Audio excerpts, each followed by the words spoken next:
And quite frankly, those are the subsidies that we need to get rid of. So those who are worried about the provision of food should have no doubt whatsoever that fiscal consideration, or rather fiscal discipline considerations, are not being used by anyone to moderate what is done. But the real issue is, what's the best way of doing it? And given all the infirmities of the system, what is strategically the best redesign which would lead to a better result? That's the key that I want to. As far as the ICDS is concerned, I just want to mention one thing, and that is, everything that I've been told about malnutrition tells me, says that virtually most of the damage is done by the time the child is 3. So really, if you want to tackle child malnutrition, the present system where the ICDS gives food to kids between the age of 3 and 6, which is very desirable, I'm not against it, is not going to tackle child malnutrition, because you need to get to them between the ages of 0 and 2. And I mean, one of the issues that one needs to consider is whether it isn't better to have some kind of maternity benefit cash transfers. So as soon as a woman delivers, we've been of the view in the Planning Commission that we ought to introduce, I would call them conditional cash transfers, so you make sure that she gets the child immunized also. But it is intervention at the ages 0 to 2, which cannot be done simply by lecturing them about breastfeeding and all the rest of it, which we should do. But those lectures would count for more if we were actually providing an additional subsidy. Because people sort of believe you care if you're putting some money where your mouth is. And those are issues that really need to be thought about. But for the rest, there are many other issues, I'm sure, and maybe in the course of discussion we can come to them. Thank you.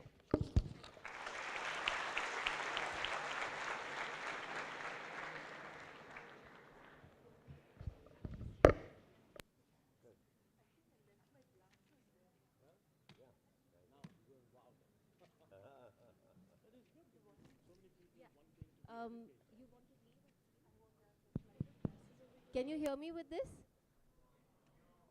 No? Can you hear me now? Okay, I can shout a bit louder. What I'm going to do is to request Professor Shanta Sinha to respond briefly. I think there were a couple of clarifications that she wanted to give.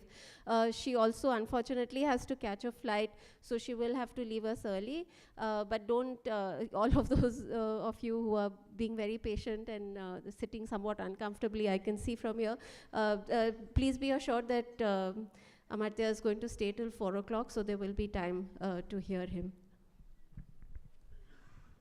I must apologize for grabbing Professor Amartya Sen's time. But I just wanted to know again, it's not very clear on where ICDS stands in the food security bill, and why is it that there is not enough mention about such a huge institutional framework that is already available for children under 6. And actually, I would agree with you that there is less of malnutrition now, although we don't have statistics. And why has it reduced? And would it be because of expansion of ICDS also? If it has reduced, and if we think it has reduced, there must be some reason for it. I'm asking you, sir. No, because you had mentioned. Yeah, no, and then one more thing, and I'm so glad that you mentioned 0 to 2 years are very, very crucial. But if you look at the standing committee report, somewhere the take-home rations have been totally denied in the 0 to 2 years. Somewhere giving 5 kilo of additional rice to the mother, they seem to think that it will resolve the issue of 0 to 2 years. And then where will the mother go? Does she have to prove to a ration shop dealer that now I am pregnant, so give me 5 kilo more? And how do you do it in practice? Because now we have an Anganwadi worker, she can register that she is pregnant, she can say that, look, this is the ration that you give, she can in fact educate. This is happening. It's not true that exclusive breastfeeding is not happening. Many, many of them have now been educated. Even mothers-in-law are willing to cooperate, and in fact mothers-in-laws are as young as 30 years old. You know, we have mothers-in-law who are 30 years old, daughters-in-law who are 15 years old. Both of them get pregnant simultaneously, and both are going to. So, true, it's happening. And then there is exclusive breastfeeding, which is happening at the community. She will tell you, Shama will tell you how they are practicing I don't it. have any doubt. So we will have, so it's not true. So basically what I want to say, I reiterate that if things have worked, if they have worked well, I think somewhere the credit has to be given to the expansion of ICDS from 6 lakh to 16 lakh, and there's so much of hope and aspiration and demand of the poor. We've seen it in every field visit that we've made about hunger of children, and people are demanding better services, and services are getting better also. I don't see why we are so cynical about such a great institution that we have established. Well, I don't think I'm disagreeing with what, the only issue I want to raise is that you said that if malnutrition is going down, by the way, I didn't say it was, I said I think it is. But if you're conceding that it's going down, you immediately said, isn't this because of ICDS? Now, my view is that I listed 7 or 8 things that impact malnutrition. It's a scientific study to determine how much of the decline in malnutrition is due to A, B, C, D, E, F, G. Now, part of the problem is that the only instrument that ministerially links directly to nutrition is ICDS, okay? Health is done by a different ministry. Clean drinking water, sanitation is done by a totally different ministry. Education is done by a whole different ministry. Growth of labor income, rising real wages, and yet another ministry. So what is happening is each ministry in its own silo is looking at what it is targeting and what it is doing, forgetting that the target is being impacted by lots of other things. So what I would encourage the IIT and other technical bodies to do is to try to recognize that virtually every objective that we are interested in is impacted by multiple determinants. And it is a scientific issue to determine what is actually causing the change. One cannot just assume that because malnutrition and ICDS are in the same ministry, that whatever is happening in one is linked to that. I'm not denying, by the way, it probably is. I mean, I'm glad that you think ICDS is doing very well. That's wonderful. And I'd like to believe that because we're spending more and more money on it. But I'm just saying that in order to prove the point, you have to pose that issue and resolve it scientifically.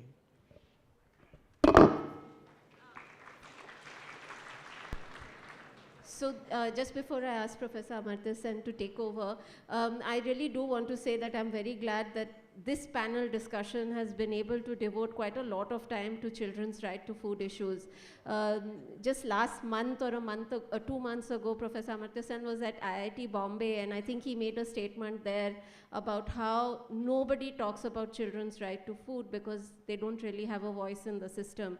And he said that when tax subsidies for the gold and jewelry sector were withdrawn last year in the budget, they were all up in arms because they're an organized lobby and they could fight the system back. So I really do appreciate this time that has been given to children's right to food issues here. And I would like to thank Professor Shanta Sinha for making time for us.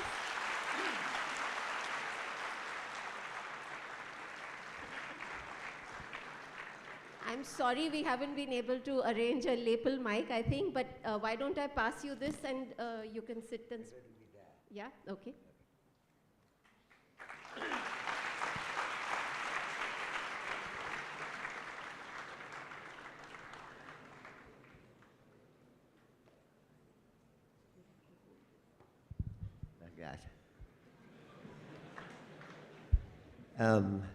You have to tell me whether I'm audible or not. Am I now? If any moment I fail to be, raise both hands so I'll get it closer. Actually, there was a occasion in London where a nightclub singer told me the right way of getting it is to try to kiss the microphone without actually kissing it. So it's that kind of delicate exercise I had to do, but you can help me by telling me when you can't hear me. Now, I think, let me first say I'm absolutely delighted that so many people are here, but there are three reasons. One, I like chatting with people, and your being here is very strong encouragement. Secondly, it's a really important subject, and I'm delighted you all take an interest in it, as Ritika kindly pointed out that even when you were not there, when I was in Bombay to a different audience, I was talking about this kind of problem, in particular, the fact that there is a lack of pressure group, or lack of, those who are against cuts in subsidy on diesel, or those who don't want taxes on gold import, even though that's a huge item, are organized in a way that children are not organized, and that makes a difference. So that's really my third point, that if you're here, I do want I'm ambitious as an Indian citizen, I am ambitious. I think we do want a political change. And the political change is not so much the nature of the parties, because I think it's the same parties. The question is, what kind of issues are you emphasizing? Are the left parties doing enough about what they ought to do? Are the issues of liberty, which might worry the more right parties, are they sufficiently concerned with it? And so on. That kind of question is the political dialogue on which democracy has to rest. I'll come back to that. Ritika says I have as much time as I need, which she can't quite mean that, because you have dinner to go to and so on at some stage. But to get off with my points, I would like to make three preliminary points. One is that the extent of the healthcare crisis and the nutritional crisis in India is really absolutely appalling. And what is striking is how little attention it gets actually in the media compared with almost everything else, or indeed in public dialogue, indeed even led by political parties which should be sympathetic to these causes. So I think there's a real issue there about why is it so large and why does it get so little attention. So that's the first question, which I would treat as a kind of backdrop. The situation is terrible in a way that's sometimes missed, in the sense that the people point out that, yeah, we had economic growth, we're still having, even though it's reduced, it's still one of the highest in the world. The Chinese have a somewhat higher growth rate. They have a level of inequality in terms of income distribution that's similar to ours. According to some measures, it's higher. That's not exactly right, because that's based on expenditure rather than income data. But they're rather similar. But why is it that there is any difference here? The real difference isn't really on the level of income inequality. I have a stake on it. I've got 2 books on it, namely on economic inequality and inequality re-examined. So I do want you to study the inequality measurement. And yet they can be very, very gross when it comes to real deprivation of a kind that we are talking about. I think the fact that India has such a high proportion of undernourished children is not mirrored by China, Brazil, or any of the country, for that matter, Indonesia. That's enormously important to recognize. Similarly, the fact that 1/3 of the Indian families don't have electricity connection is, again, very important to recognize. When there's a power cut, sudden decline of power, 600 million people are plunged into darkness, as the newspaper pointed out. They were pointing to a really important issue. Why is our power sector so badly organized? But what has to be added, that of these 600 million people, 200 million people didn't have any electric connection anyway. So that it was, that's a different problem, which also exists. Now, it's the latter problem, it's the former also that China doesn't have, in the sense that it's organized much better, the power sector is, and a book that Jean Drouet and I am just finishing called An Uncertain Glory. It's a Shakespearean term taken from Two Gentlemen of Verona. There is a lot of glory in India, but it's really very uncertain, not because we are expecting rain, but we're in the middle of some rain and some sun. And that's really the problem. And so while we should be worried about 400 million people suddenly losing the power, we have to worry about the 200 million people who never had any power anyway. Similarly, about half the Indian families don't have any toilet at home. Now this compares with, ours is 48%, it compares with 1% in China. And even in Bangladesh, it's about 6%. It's really dramatic difference. So I think it's not, you can't get on income inequality statistics ever an understanding of how the nature of the inequality that India has. And the kind of subject matter of today is exactly on the nature of the inequality that we have. I'm not saying only poverty, because it is a matter of concern that some people have it and others don't, and some people have a lot more than that and others don't. So I think this is a major issue to understand the nature of inequality. Now I'm going to get on with food, and you might beginning to get a bit worried that I'm discussing such general issues, but I will at some stage get there. Another general thing to understand is the nature of development. What is development about?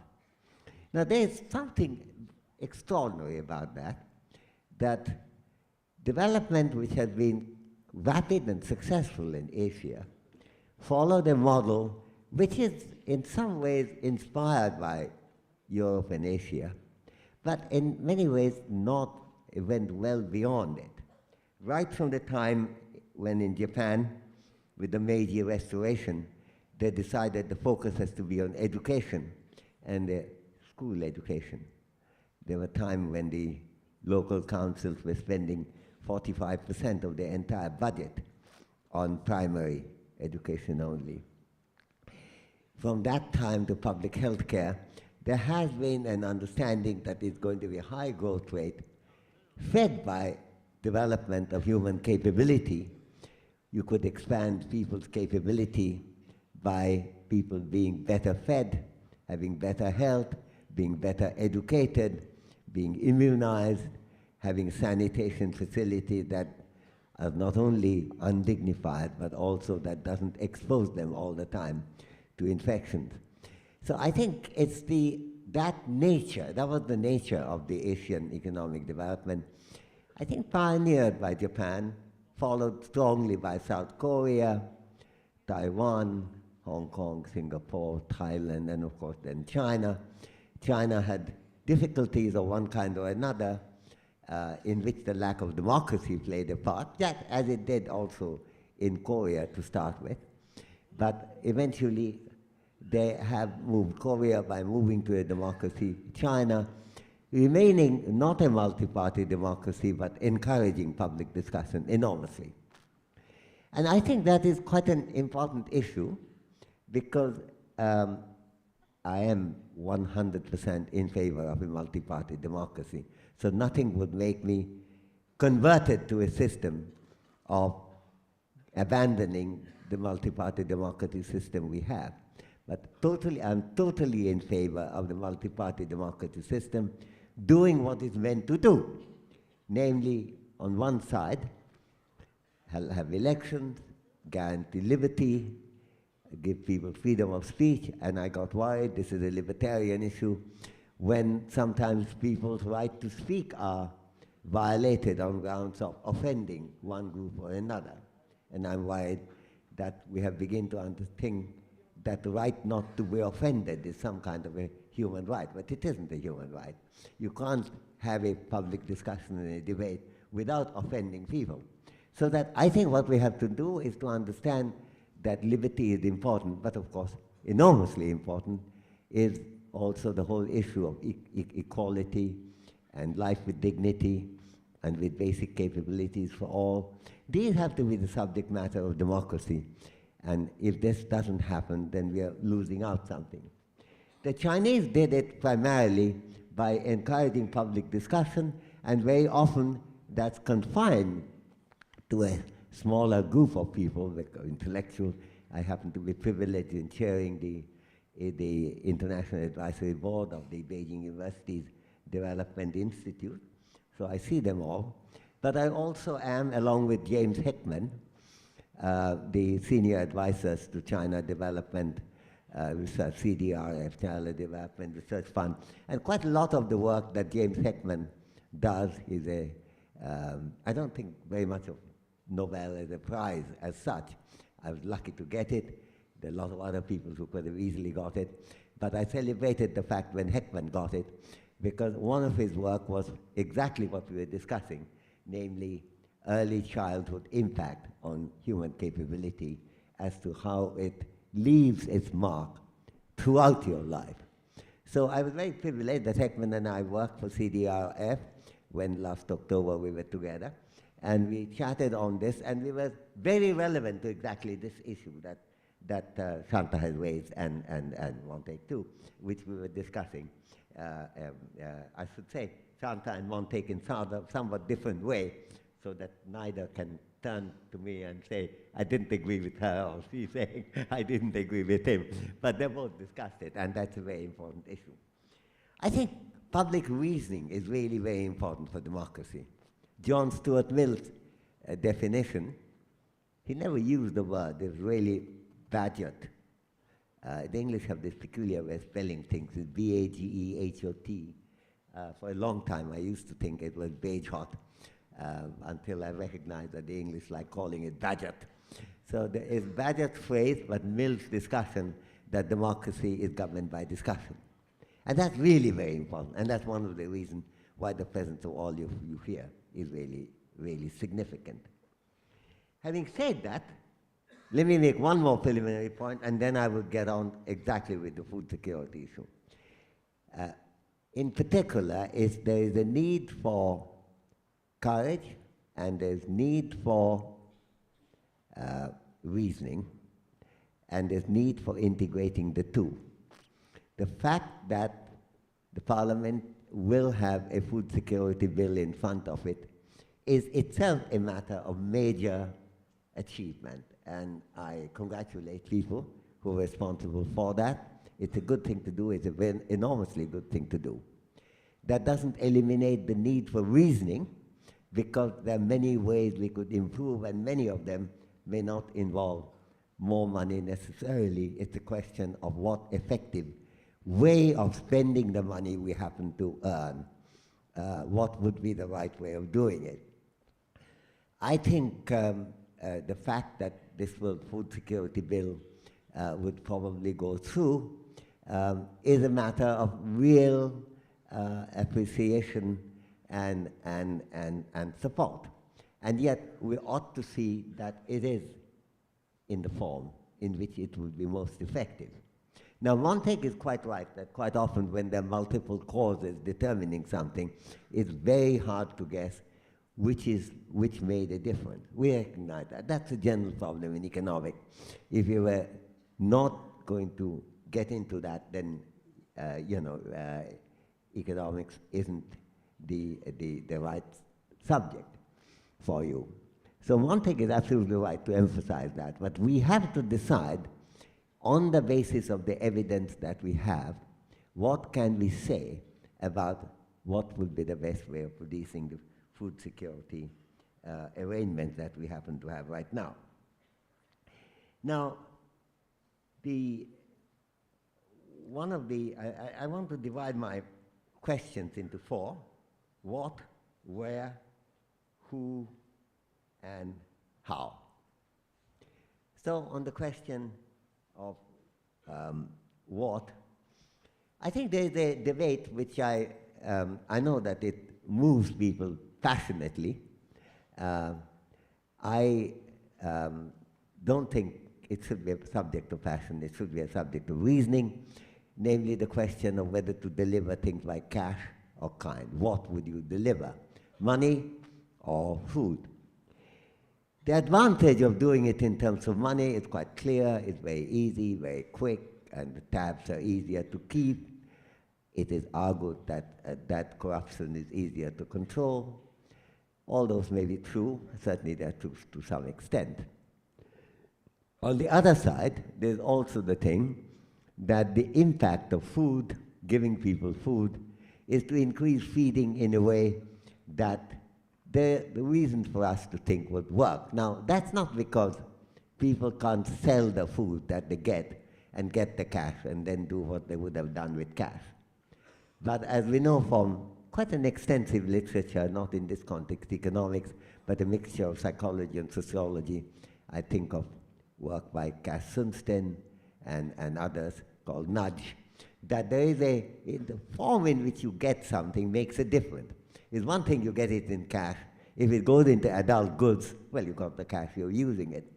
On the other hand, if you're giving food to feed the children and then you took to a shop and sell it there and then bring the cash home and then use it for adult goods, it requires a level of personal selfishness of a kind which is not automatic, I think, for most people.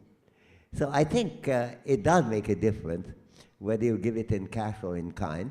And the results that we have seen very often brings that out, even going back to early results that I did when Sunil Sengupta and I, very early 1970, I think it was, well, I think late 70s, we were weighing children in two Bengal villages and seeing whether there was a difference between, among other things, between cash and kind. And kind was certainly kindlier to women, girl children, than cash was.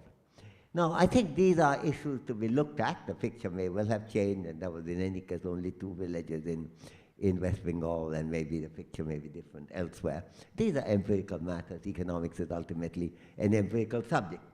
But there is considerable evidence to indicate the impact of food in kind may be much greater on nutrition in a more direct way than would be imagined by assuming that you could, even if given in kind, you could sell it and get the cash.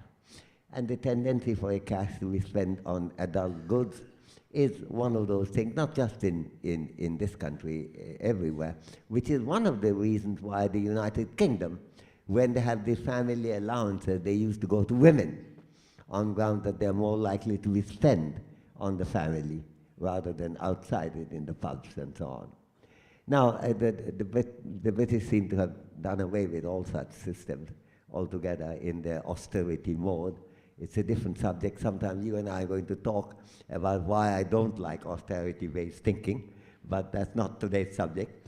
But what it means is that there is a problem for the world, and there's a problem for India. That's only one lesson.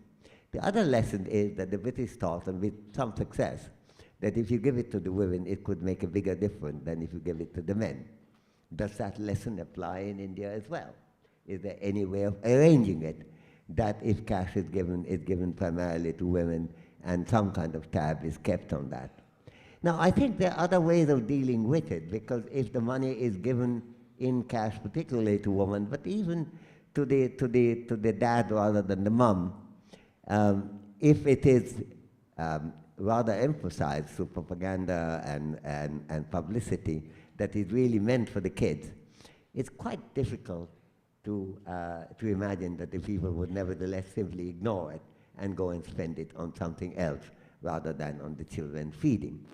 So I think these are complex issues, and I think it would be a mistake for us to take any kind of straightforward view as to whether cash or kind are in general better. I think we can, the position that Ron and I agree on, and Ron is not here, Ron Dwez, he's here called Jean Dwez, isn't that right? Because that's the name, it's spelled like G-A-N. He's a long-time collaborator. I have, I think, 6 or 7 books with him. We have a very good division of labor, whereby Jean does 90% of the work, and I get 90% of the credit, which is a fine division of labor. It works very well. But it seems to me that we concluded that we didn't take a general position, either just generally pro-cash or pro-kind. We pointed out there is a strong case for kind, which should not be forgotten by the enthusiasm that you see, particularly in the business press, about giving people just money, because it's so much simpler. You get rid of them, give them some money, and go away. And so I think there is something to discuss. It is a matter of reasoning, and we should talk about that. Secondly, if we were to, by the way, the whole issue about Aadhaar and identification, sometimes it's thought that it's related to cash. But you know, whether you're doing it cash or kind, you need the information. And if there are problems with the Aadhaar in identifying things, then, well, that problem applies to both cash and in kind. So I don't think that that decision is, as mathematicians said, orthogonal, independent of, it's on a different plane to this particular debate. We do need a good Aadhaar. Whether the present Aadhaar will serve the purpose is to be seen, but certainly efforts on that direction could not be regarded as a wasteful thing without seeing what it is that's being achieved. But one point to emphasize is the identification is not the same kind of issue as the question of only BPL getting some benefits. The moment you say that you want 75% of the rural population covered and 50% of the urban, you got rid of the BPL dividing line. You are going to get that proportion of covered no matter how that's divided around the BPL line. So that is not a good argument against the Aadhaar on grounds that it will interfere with the distribution problem, because the problem is viewed very differently there. Now that takes me immediately to the question of 75% and 50%. Now, I find the discussion on that very confusing, because in any way of understanding it, it's referring to 75% of Indians and rural areas to be covered, 50% of the urban Indians to be covered. The question of how you divide between the states simply doesn't arise. The state is not an entity in this. That's at the level of principle. But the level of principle is worth recollecting, because in the level of practice, those principles remain.